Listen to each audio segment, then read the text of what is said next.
रोजाना खबर के दर्शकों को अंकुर गोयल हैंडलूम वस्त्र व्यापार संघ महामंत्री मंत्री संयुक्त व्यापार संघ की तरफ से हार्दिक शुभकामनाएं। रोजाना खबर देखते रहिए, घर पर रहिए, सुरक्षित रहिए। नमस्कार, रोजाना खबर में आप सभी का हार्दिक स्वागत है। मेरठ की परिचर्चा में, रोजाना खबर की परिचर्चा में आप सभी को एक चीज़ बताना चाहता हूं कि जिस प्रकार से मेरठ में कोरोना मरीजों की संख्या बढ़ती जा रही है, मतलब बीते 2 दिनों में 5 और 3, मतलब बीते 48 घंटे में 8 मरीज मिले। हॉट स्पॉट की संख्या बढ़ती जा रही है। और आज सबसे बड़ी बात यह है कि मेरठ के पॉश इलाका श्री राम पैलेस, जहाँ पे संभ्रांत वर्ग के लोग रहते हैं, वहाँ पे एक फल आढ़ती महेश चंद जी की मौत दिल्ली में हो गई अपोलो हॉस्पिटल में। मेरठ के मेडिकल कॉलेज में इलाज के दौरान उन्हें कोरोना नेगेटिव बताया गया था, लेकिन दिल्ली में जब उन्हें रेफर किया गया तो कोरोना पॉजिटिव पाए गए और इलाज के दौरान अपोलो हॉस्पिटल में मौत हो गई। ये सूचना आते मेरठ में हड़कंप मच गया। श्री राम पैलेस में 13 लोगों को क्वारंटाइन कर दिया गया है। सूत्रों की माने तो श्री राम पैलेस को भी एक सील करने की पुलिस योजना तैयार कर रही है, लेकिन अभी तक आधिकारिक पुष्टि नहीं हुई है। यह जेल चुनी का मामला है। तमाम जगहों से मरीजों की संख्या बढ़ती जा रही है। 3 मरीज जो कल आए हैं वो चाउमीन और तमाम ठेले लगाने वाले हैं। सवाल यहाँ यह है कि जब किसी की हिस्ट्री नहीं है तो आखिर मरीज बढ़ कहाँ से? सवाल ये भी है कि फल आढ़ती कहाँ गए थे और कोरोना पॉजिटिव होने से पहले, तबीयत खराब होने से पहले वो किन से मिले थे? क्या इन सब का चैन तलाशना जरूरी है? हमारे साथ मेरठ के वरिष्ठ पत्रकार त्रिनाथ मिश्रा जी हैं। आज इन्हीं सवालों के जवाब के लिए रोजाना खबर पर चर्चा में हम इसे जानना चाहते हैं। नमस्कार त्रिनाथ जी। और सबसे पहली बात कि आज एक बड़े व्यापारी, यूँ कहें कि हर तरीके से जो बिज़नेस के मामले में भी, सोसाइटी के मामले में भी और कॉलोनी के मामले में भी एक संभ्रांत व्यापारी थे, उनकी मौत होने से मेरठ में एक सनसनी फैल गई। इसको किस रूप में देखते हैं आप? एक चीज़ जोड़ दूँ मैं सर आपको कि ये मेरठ में कोरोना निगेटिव हुए थे, दिल्ली में जाके अपोलो में जब इनकी जांच हुई तो कोरोना पॉजिटिव हुई। इसको आप किस रूप में देखते हैं? बेसिकली क्या है कि मेरठ का जो मेडिकल प्रशासन है, या यूँ कहें कि जो आपका अस्पताल है, जो मेडिकल कॉलेज है, वहाँ के जो लोग इसके अधिकारी हैं, जो इसकी देखरेख करते हैं, बेसिकली उनका फेल्योर मानेंगे। पिछले 2-3 केस ऐसे आ गए हैं जो मीडिया में आ जाते हैं, वो केस तो हमें पता चल जाते हैं, जो नहीं आते हैं उनका संज्ञान आता ही नहीं।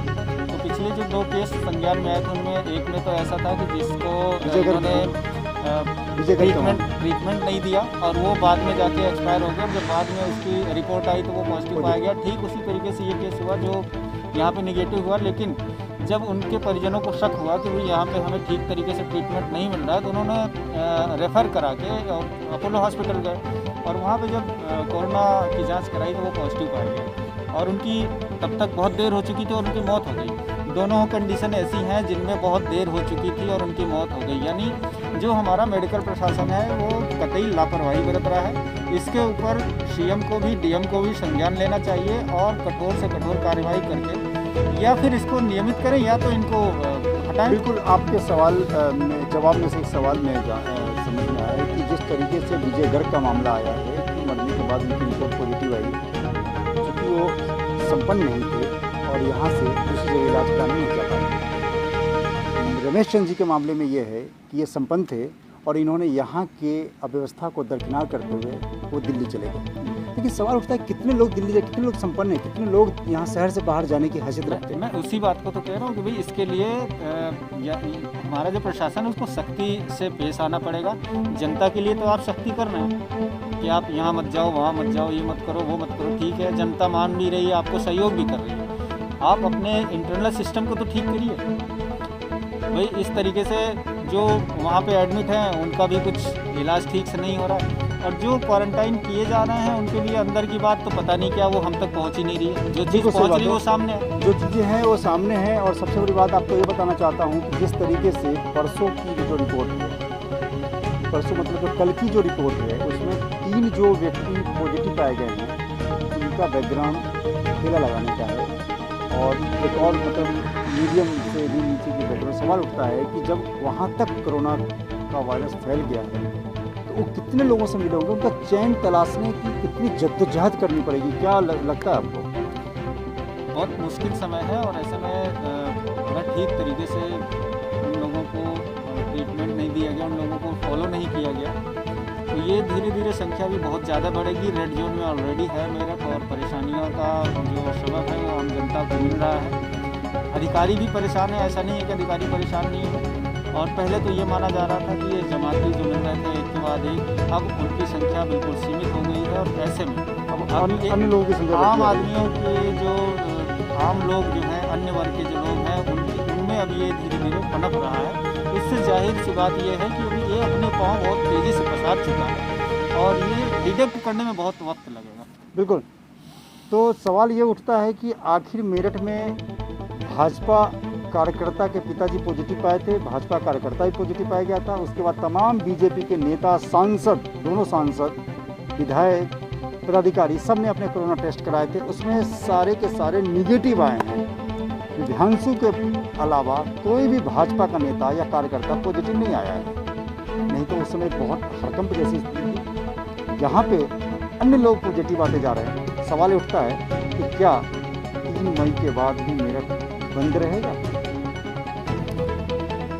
जाहिर सी बात है, अभी रेड जोन में है तो रिलीफ मिलने की कोई चांस नहीं है। इसलिए हमको इस दिशा में सोचना समझना बंद कर देना चाहिए। अभी लॉकडाउन जैसा है वैसा ही चलेगा, मेरी राय में तो ऐसा ही चलेगा। और बाकी की चीज़ें जो है, अगर हम लोग रेड जोन से थोड़ा सा भी बाहर होते तो सोचते भी, अभी फ़िलहाल तो चलेगा लॉकडाउन। बिल्कुल। तो रोजाना खबर पर चर्चा में आपने तमाम बातों पर वरिष्ठ पत्रकार दिनाथ मिश्रा जी के सवाल का जवाब को सुना आपने, लेकिन सब मैं आपसे ये भी कहना चाहता हूँ कि आप सुरक्षित रहिए, घर में रहिए, क्योंकि मेरठ में लगातार कोरोना मरीजों की संख्या बढ़ती जा रही है। ऐसे में बड़ा सवाल ये है कि रेड जोन तो रेड जोन है, लगता ये नहीं कि आने वाले 15 दिन, 20 दिन, महीने भर में मेरठ को कोई राहत मिलने की उम्मीद है।